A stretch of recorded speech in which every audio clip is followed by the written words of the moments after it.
Isabella's world unraveled in a sterile courtroom, the gavel's echo sealing the end of her 10-year marriage to Marco.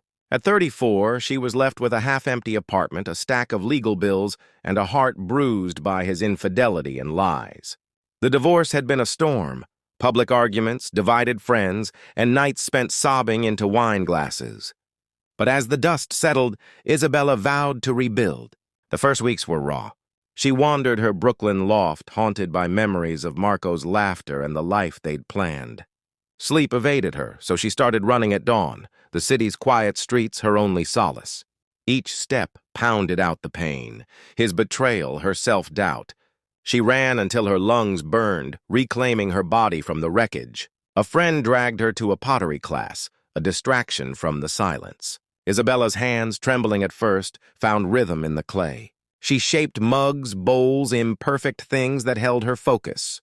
The studio became her sanctuary, where she met Lila, a wiry sculptor with a quick laugh. Over coffee, Lila shared her own story of loss, and their talks, raw, honest, eased Isabella's isolation.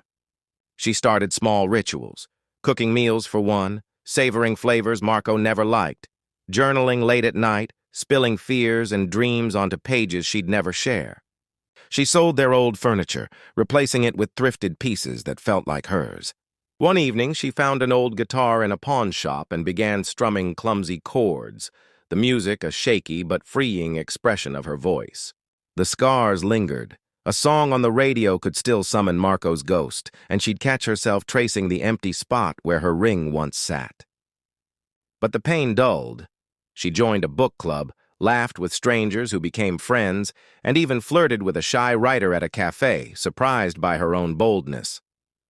Her pottery grew steadier, her runs faster, her heart lighter. One spring morning, a year after the divorce, Isabella stood on her balcony, coffee mug in hand, one she'd crafted, glazed in ocean blue.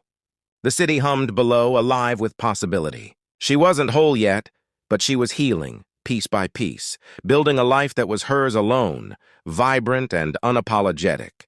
Moral: healing after a divorce is a jagged path, but through small intentional steps, new passions, honest connections, and self-reclamation, you can craft a life brighter than the one you lost.